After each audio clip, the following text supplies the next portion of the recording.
Hello বন্ধুরা, তো আজকে এই ব্লগটা বানাচ্ছি আমি অলমোস্ট মানে অনেক দিন বাদে। অনেক কিছুর আপডেট তোমাদের দেওয়ার ছিল, এই জন্য আজকে আমি এই ভিডিওটা আর কি মেনলি বানালাম। তো এখন মানে আজকের দিনটা হলো 13 তারিখ, 13ই জুন। তো আমার শ্বশুর শাশুড়ি 3rd of June আমাদের কিন্তু ব্যাঙ্গালোরে চলে এসছে।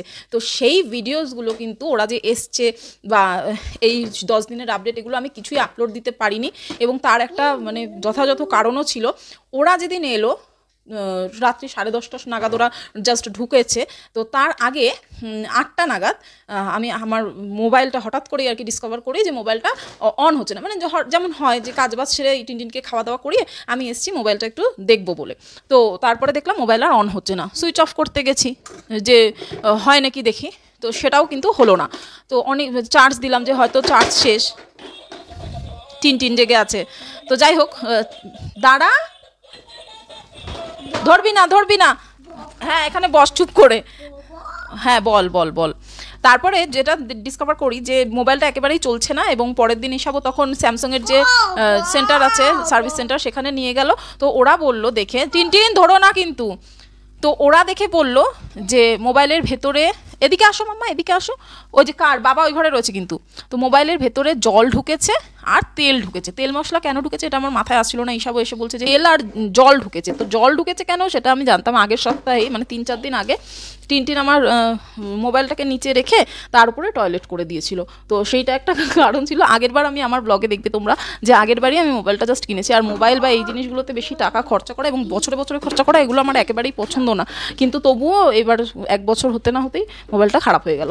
তেল ঢুকেছে কি করে এটা আমার দিদি আমাকে বললো যে যেহেতু কুকিংয়ের ভিডিও কখনো কখনো আমি করি, বেশিরভাগই শর্টস ভিডিওগুলো দিই, তো তখন হয়তো তেল মশলাগুলো ঢুকেছে, এই একটা কারণ হতে পারে হয়তো। তো যাই হোক, 1 সপ্তাহ বাদে ওটাকে সারাই করার আগে চেষ্টা করা হলো। তারপরে কিন্তু এই নতুন মোবাইলে এখন আমি ভিডিও করছি। তো এইটা এখন আমার নতুন মোবাইল, যেটা স্যামসাংয়ের, আগেরটাও স্যামসাংয়ের ছিল। তো এইটাতে আমি ওরা আসার 1 উইক বাদে, আবার এই ঘরে চলে এসেছে, ওরা আসার 1 উইক বাদে আমি এই ফোনটা কিনতে পারি।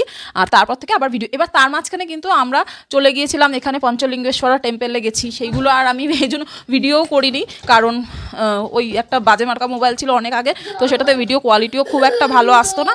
তো ওরা যে এসেছিলো সেই কিছু কিছু ভিডিও আমি করেছিলাম ঈশাবোর ফোনে, তো সেইগুলো আমি এটার সাথে দেখবো আর তোমাদেরকে আমি শেয়ার করব যে কি কি জিনিস ওরা এনেছে। দেখলে তোমাদের অবশ্যই হাসি পাবে, তবে সেই জিনিসগুলো এখানে পাওয়া যায় না সেইভাবে, কিছুই পাওয়া যায় না এরকমটা নয়, তবে খুব রেয়ার, সেই জন্য ওরা ওখান থেকে আমাদের জন্য সেই জিনিসগুলো নিয়ে এসেছে। তো চলো সেইগুলো তোমাদের সাথে শেয়ার করি, খুব ছোট একটা ভিডিও।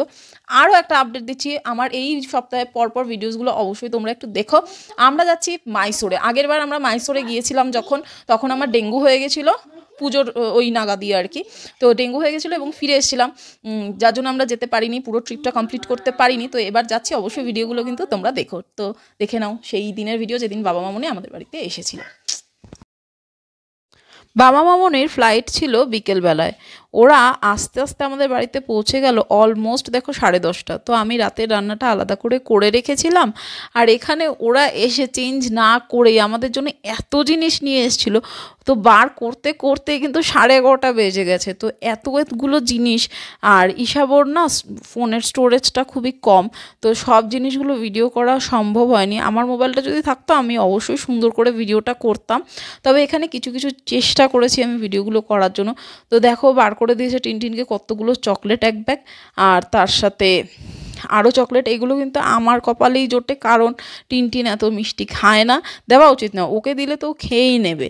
তো আমার হাত পা ব্যথার একটা ওষুধের দরকার ছিল, আর ডাঁটা, বড়ি, যেগুলো এখানে পাওয়া সহজলভ্য নয় আর কি, পাওয়া যায় না এমন না, তবে আমাদের মধ্যমগ্রাম কলকাতার মতো সহজলভ্য নয়।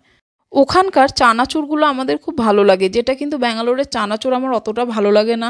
তো বাবা চানাচুর নিয়ে এসেছিল, আরও খাবার দাবার নিয়ে এসেছিল। গোপাল ঠাকুর, ওদের যে আমাদের শ্রীপুরের যে রাধা গোবিন্দ, আগের বারের ব্লগ দেখলে তোমরা দেখতে পেতে যে সেইখানে কিন্তু ওরা ঠাকুর দেবতা সব নিয়ে এসেছিলেন, কিন্তু এইবার আর আনেনি, কারণ মানে বাবাকেই একা এতগুলো ব্যাগ বহন করে নিয়ে আসতে হবে, অনেক ভারী হয়ে যেত পেতলের বড় বড় ঠাকুরগুলো আনতে।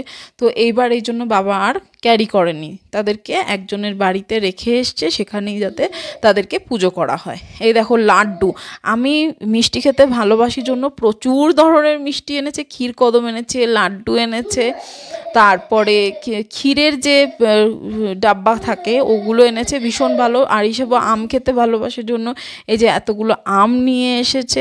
তবে ওরা যখন ফ্লাইট থেকে নেমেছে লাগেজগুলো এমনভাবে দেয় যে আমগুলো কিন্তু অনেকটা চটকে চটকে গেছিলো। আর এই ডাব্বা করে এনেছে দেখো কাঁচা আমের আচার বানিয়ে রেখেছে, নিয়ে এসেছে বাবা নিজেই। আর টিনটিনের জন্য একটা খেলনা ট্রেন, মানে এত কিছু এনেছে, ওর এত কিছুর মধ্যে পছন্দ হয়েছে ওই খেলনা ট্রেনটাই। এখানে গন্ধরাজ লেবু আমার মনে হয় একটাই দোকানে পাওয়া যায়, আমি জানি না, আমি আসলে দেখিনি। সবাই বলে যে এমন একটা দোকান আছে যেখানে পাওয়া যায়, তবে ওরা কিন্তু 8টা লেবু আমাদের জন্য নিয়ে এসেছিলো। আর এই যে বলছিলাম না ক্ষীরের বাটি, এটা খেতে আমার এত ভালো লাগে। আর ক্ষীর কদম এগুলো সব কিন্তু নিয়ে এসেছিলো। আর ওই যে বললাম গা হাত পা ব্যথার ওষুধ, এটা হলো সেই হোমিওপ্যাথি ওষুধ। এখানে দেখো ডাঁটা, মানে এই ডাঁটা দিয়ে ঝোল খাওয়া ইসাবর এত পছন্দ যে এখানে আমরা পাই না, কখনো কখনো ডাঁটা শাকের ডাঁটাগুলো দিয়ে আমরা খেয়ে থাকি। আর এটা হলো টিনটিনের জন্য একটা বলটা ফুলিয়ে আনলে এত অনেকটা জায়গা আর কি নিয়ে নিত, তো সেই জন্য এরকমভাবে এনেছে। এটা হলো গঙ্গার জল। আর এখানে দেখো কিছু বড়ি রয়েছে, চুষি রয়েছে, আর হচ্ছে বিস্কুটের গুঁড়ো আর কি, যেটা দিয়ে ডিমের চপ এগুলো করা যায়। এটা কেন আনিয়েছি, এখানে যে বিস্কুটের গুঁড়ো বলতে ওরা বোঝায় বা পাউরুটির গুঁড়ো, ওরা না সেই পাউরুটিটাকেই ক্রাশ করে আর কি, মানে মিক্স করে আর কি দেয়, তো খেতে একদমই ভালো লাগে না। আমার এটা বেশ ভালো লাগে। টিনটিনের জন্য 5-6টা সেট জামা কাপড় নিয়ে এসছে, যেগুলো টিনটিন আমাকে ধরে দিচ্ছে, কারণ এগুলোর প্রতিও একেবারেই ইন্টারেস্টেড নয় আমার মনে হয়। আর এখানে আমি পাশ বালিশ বা কোল বালিশ যেটাই বলো, সেটার না কভার খুঁজে পাইনি, ডিমার্টেও পাইনি বা কোথাওই পাইনি। তো ওদেরকে আমি সবগুলোর মাপ বলে দিয়েছিলাম, তো সেই জন্য বাবা সেগুলোকে বানিয়ে নিয়ে এসছে। টিনটিনের বালিশ কোল বালিশ খুবই ছোট, তো সেগুলোর মাপ দিয়ে দিয়েছিলাম, ওরা কিন্তু ওখান থেকে সেগুলো কভারগুলো বানিয়ে নিয়েছে, এই যে এইগুলো।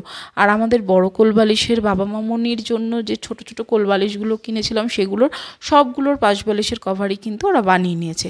একটা ওটস ছিল বাড়িতে যেটা কিনা এক্সপায়ার হয়ে যেত, তো মামনি সেগুলোও নিয়ে এসছে। আর এখানে দেখো আমাকে একটা শাড়ি ব্লাউজ দিয়েছে, আমায় কিছু নাইটি দিয়েছে, তো সেগুলোর পিকও দিয়ে দিলাম।